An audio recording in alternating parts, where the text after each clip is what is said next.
is to me quite marvelous, and I tell you truly, the honor is all mine. I am but a simple old cowboy. I am Riley Lee Martin. I was born on the 9th of May in 1946 in the Mississippi Delta, the son of poor cotton sharecroppers. In the fall of that year, there were torrential rains. The waters rose. The levees broke and flooded the low-lying cotton areas. My family moved across the river into northeastern Arkansas along the banks of the St. Francis River. It was there at the age of 7 in 1952. In the fall of the year, after the first frost fall, that I was visited and taken aboard an aerial ship which was not of this earth. I had seen lights above the river for 3 nights running.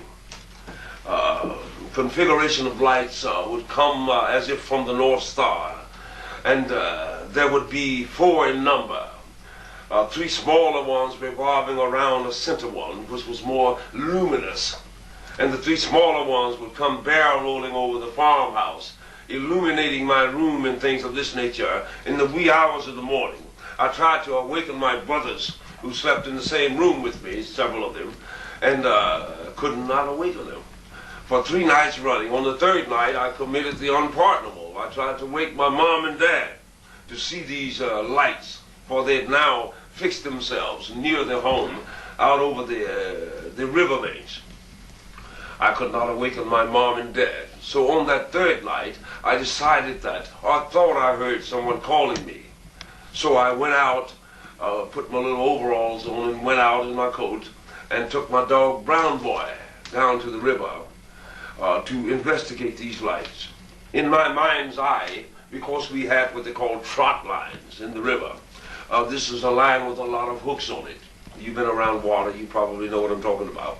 You check it in the morning and get the fish off and rebait it, throw it out and check it in the evening and get the fish off and rebait it. So in my mind's eye, I thought somebody was down there stealing my fish off my trot line and had a big flashlight or something, you see. So when we came through a kind of cane break, I felt static electricity all over my body. My hair was standing on end, the leaves were shuffling and things of this nature. And as I came through the cane break, I saw the ship. It stood about 3.5 meters above the earth. And it was not set on fixed landing gear. Instead, it was moored to the ground by 3 flexible legs, and it danced kind of like a cork on water. Just moved slightly like this. And the humming was deep, almost imperceptible to the eardrums. Nonetheless, it felt sweet in the bones, almost sensual. It looked like some great aluminum object, silver object. But presently, the dome of the ship cleared. As crystal clear, I saw 2 beings standing looking out at me. And they turned to one another and they would look out at me. And what have you. It occurred to me that I should probably leave the area. Nonetheless, I was transfixed with a blue-white light. And I could not move. And I was so afraid. However, they failed to transfix my dog, Brown Boy. Now, Brown Boy had fought wolves, wild hogs, raccoons, what have you, fearless. But he decided that it was probably time to go get some help. And so I looked back like this, and I saw his ears flapping as he went over the rise, and the bastard left me. But these 2, forgive my language, these 2 beings presently, there was a chute came down from the bottom of the ship. 2 beings short in stature came walking towards me in a fixed gait. And as they approached me, they took me by each arm, and they said, "Friend Martin, we have come again. Don't you remember us?" I said, "No."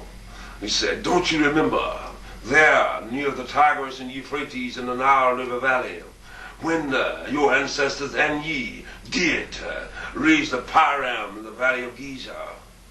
I said, "No, I don't remember." I said, "But you know," they said, "Come and go with me. We will bring you back again." I said, "No, you have to ask my mom, because she'll be worried about me." She said, "Have no fear. will bring you home again. Once aboard the ship, I was incapacitated for a time, kind of languishing on a table that stood. I saw after I had gotten off of the table that it was levitating there with 7 spherical light globes moving about it, perhaps reading the etheric forces of my being as well as physiology, etc., etc. And I learned later that they incapacitate you when you are visited simply because they are small, fragile beings. And even a big child like me, very strong child, could literally kill one of them physically until they find out what your intentions are, or if you are perhaps not dangerous to them and lovable of nature, they may begin to communicate with you. I heard the male and the female talking to one another, and I said, y'all better let me go, my daddy got a shotgun, he gonna get you. And but I heard it in my mind, and I said it in my mind, and they turned and looked at me, and thus began this fantastic odyssey that has led me to various points in this solar system, and to have been given the honor of perusing the archives, the true archives of the history of the chronogenesis of the Homo sapien biped erectus and this Erath upon which he lives, as well as numerous other planetary bodies out in the cosmos. I tell you truly, my dear spirits, we are not alone. In the Creator's house there are many mansions, and it is a mighty number that no man can number.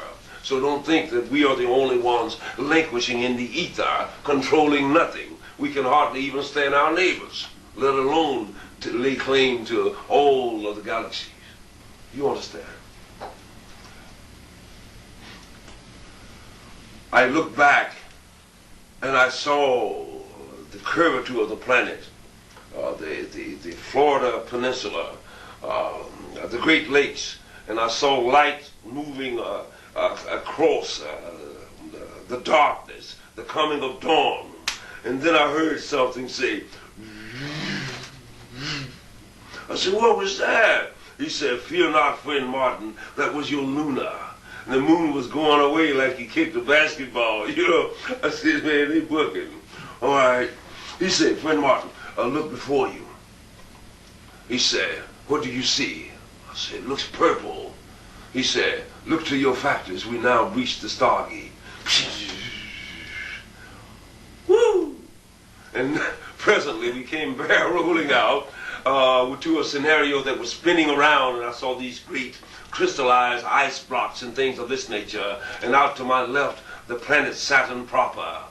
To my right, one of the great moons, and languishing between that great moon and that planet, a great orb looking like a big Tiffany egg or something of this nature from a distance. This was the mothership. She is 40 kilometers across, perhaps 70 kilometers deep. She has a throw weight of 777 gigawatts of electromagnetic flux in each of its 7 hydrogen-fed fusion cores, and she languishes there.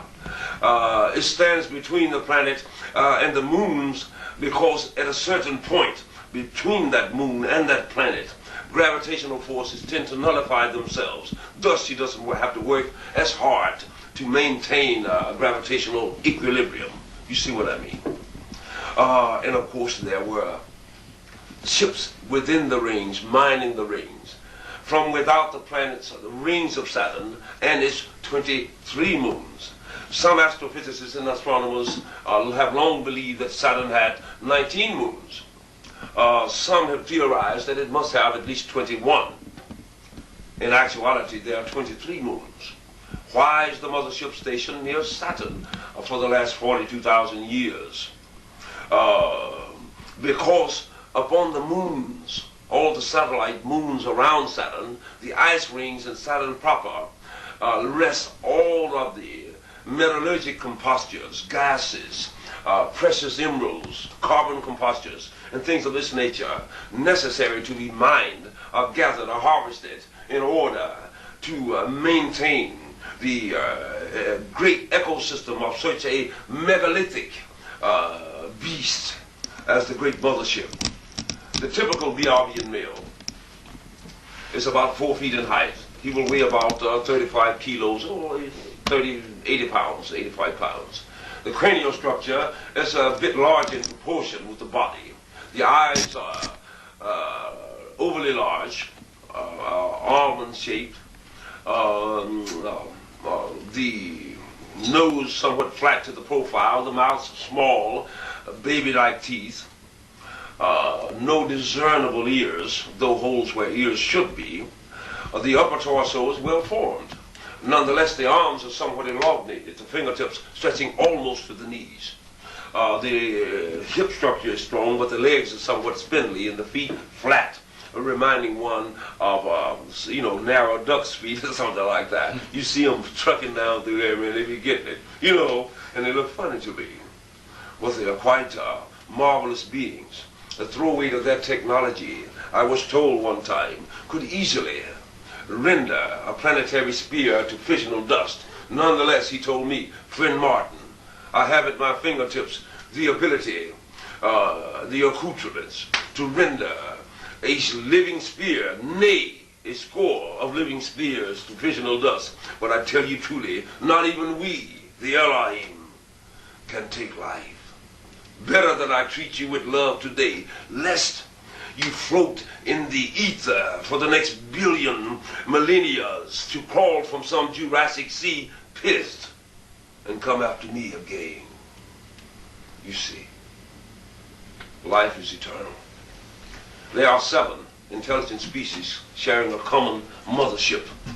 I'm not talking about etheric beings. They are flesh, blood, skin, and bones. They live, eat, defecate, sleep, make love, and die, just like we do, only they live a long time. And death is not really necessary in the physiological form. However, I was told that even though through scientific means you can prolong your life indefinitely, should you so desire, there will come a time when you will say, I do not wish to be cloned again. Let me grow old and go back to the universal creator, for I go weary of the data repetitious around me. Do you understand? So death is imminent, though it don't have to come soon.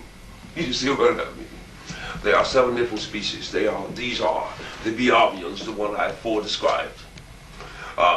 The Statians, who are a tall, bony species with leathery-like skin. They are not very nice to look at. I mean, they're not, pretty ugly, I think, physiologically. Nonetheless, their spirits, I tell you truly, it's I found to be the most joyous, benevolent, peaceful among all of those aliens. They are a homogeneous society, not even using machines upon their home planet. Yet they have the propensity to disseminate, to gather, disseminate, tabulate, put in order, and retrieve and feed back vast amounts of data. Thus they make good scientists because of this memory factor that they are imbued with. Now, a 3rd species are called the Niptonians. The Niptonians are generally wide in body and kind of set low. And even aboard the great mothership, they will wear life support systems because they must live in an atmosphere that is always 100% humidity saturated with moisture. In essence, if you were on the planet Nipton, you would actually drown walking on land because of the moisture in the air. They are from a high-gravity water planet. I suspect that these were the Nemons, which were written of on the papyrus by the ancient Dogon that came to visit them. I know that they introduced the dolphin to this planet, just as the Biavians introduced the grain wheat to this planet. It is not a native of this earth, you know.